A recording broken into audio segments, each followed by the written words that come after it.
Oi para você de casa. Nossa planta de hoje não é nativa de nossa região, mas é nativa da América do Sul e do Brasil, nas regiões mais frias, como Rio Grande do Sul, Santa Catarina e Paraná. Ela é conhecida popularmente como espinheira santa e o seu nome científico Maithenus ilicifolia. Existe um outro tipo, uma outra variedade dessa planta, a qual é muito parecida, mas o nome científico é diferente, Maithenus aequalifol. E essa planta, ela tem uma propriedade semelhante à nossa planta de hoje, que é a espinheira santa conhecida por nós. Essa planta, ela é um arbusto, tem mais ou menos 5 metros de altura, pode até chegar a essa altura. Ela tem as suas folhas com um espinho, né, junto a ela. Deve-se tomar cuidado para não espetar. Esse espinho é bem rígido, né? É uma proteção dessas folhas aqui, tá? E o horário de colheita deve ser após as 10 horas da manhã. Isso para manter as propriedades medicinais dessa planta, para fazer um melhor efeito para a utilização. O período do ano para colheita é de maio até outubro, sendo então a sua colheita realizada após as 10 e depois pode ser seca. Se a secagem for feita de modo adequado, essa planta pode ser armazenada em um recipiente fechado, longe de calor e umidade, até por um ano. E essa utilização, sendo preparação através de uma infusão do tipo chá, e a utilização de 3 até 6 vezes ao dia. Tem propriedades medicinais comprovadas com bastante estudo científico, é uma planta segura, que não causa muitos problemas de toxicidade se for utilizado de forma bem adequada, mas para pessoas que estão lactantes, que fazendo a amamentação de crianças, ela não deve ser utilizada porque ela reduz a quantidade do leite produzido. Então esse é um cuidado que deve ser utilizado. Aliás, as plantas medicinais não devem ser utilizadas durante a gestação e nem durante a amamentação. Isso porque nós corremos risco de alguma planta favorecer a contração uterina, né, do feto e expulsar esse feto do ventre de forma antecipada, ou até mesmo fazer com que a criança possa desmamar mais cedo, passando o gosto da planta para o leite. E dessa forma a criança não consegue aceitar o leite da mãe.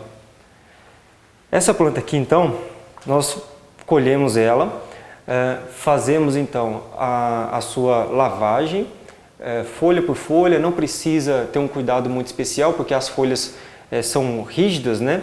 Então deixa a água cair na parte posterior e anterior à folha.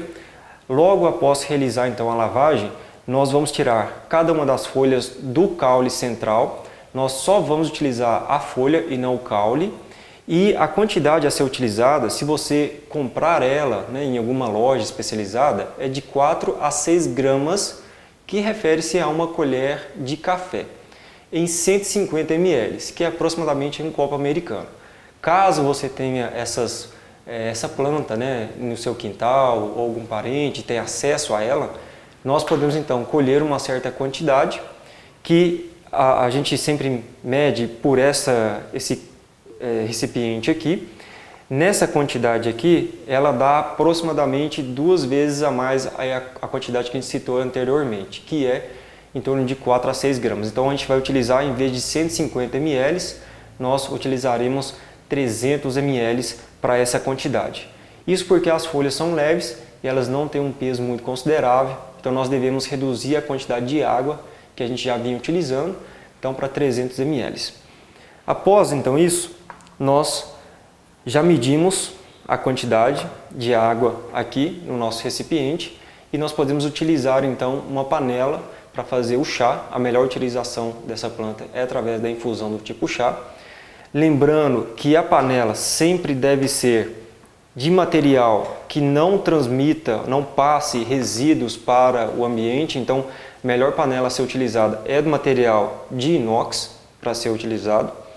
Podemos então adicionar a planta, a nossa quantidade aqui de espinheira santa, nesse recipiente, né?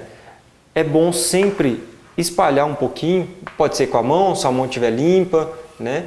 Ou até mesmo com uma colher, Então, após medir a quantidade de água, nós vamos colocar ela para ferver. O que nós utilizamos aqui é um ebulidor ligado à eletricidade. Utilizando o ebulidor, é interessante que se coloque o ebulidor dentro primeiro da água para não queimá-lo e posteriormente na tomada. Ele vai aquecer essa água. Quando essa água aqui começar a borbulhar, é o ponto ideal para que nós possamos então transferir essa água aqui já inicialmente fervida para o recipiente onde nós estamos com a nossa planta, que é a nossa panela de aço inoxidável. Então a nossa água acabou de ebulir. Nós podemos então retirar primeiramente da tomada, né? Nunca tirar primeiro o ebulidor da água sem tirar da tomada ele. Retiramos ele aqui então desse recipiente. Imediatamente nós devemos transferi-lo para a panela onde está a nossa planta. Então aqui está a planta, eu vou adicionar essa água aqui quente. Essa água é quente porque ela vai facilitar para amolecer os tecidos da planta e consequentemente retirar, né, fazer a extração do que é necessário extrair de princípios ativos. A tampa sempre é importante, porque com a tampa nós conseguimos abafar e manter o calor aqui dentro, né, desse recipiente, e nós devemos deixar então aqui entre 5 a 10. Como essa planta é uma planta que não é suculenta, é mais firme, mais rígida, é necessário que nós deixemos aqui por 10 minutos marcando no relógio a partir do momento que nós adicionamos a água. Lembrando que essa planta aqui, a principal indicação dela é para problemas de gastrite, né, de úlceras, gastrite, problemas estomacais. Ela tem um componente muito bom porque ela é analgésica também, então ela vai retirar a dor, né, da gastrite, mas principalmente aquela gastrite de pessoas que têm ansiedade. Ela consegue diminuir, controlar um pouquinho essa ansiedade e consequentemente refletir no estômago. Lembrando que o nosso estômago, o nosso intestino como um todo, ele está muito ligado ao sistema nervoso central, ao cérebro. Então muitos fatores de ansiedade, nervosismo, podem gerar problemas no nosso trato gastrointestinal, que é o nosso intestino, o nosso estômago. Especialmente, né, algumas pessoas contêm uma patologia, uma doença que é a gastrite nervosa, proveniente dos sintomas de ansiedade que refletem lá no estômago, gerando a gastrite, até mesmo a úlcera, que é uma ferida. Tá? Então nós vamos aguardar agora e voltaremos.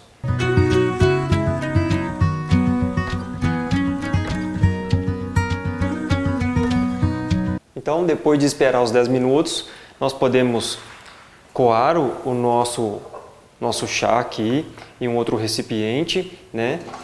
Esse chá aqui, se vocês quiserem preparar com a planta também mais triturada, é possível. Quanto mais triturada essa planta estiver, né, mais picotada, cortada, melhor será, porque o líquido entrará em contato mais facilmente com as partes desse vegetal. Então aqui, né, vocês podem perceber que houve uma mudança de coloração. Isso indica que essa planta realmente extraiu, né, os componentes da planta. Tá? E aí nós podemos transferir esse chá aqui para um outro recipiente que seja com tampa, fechado.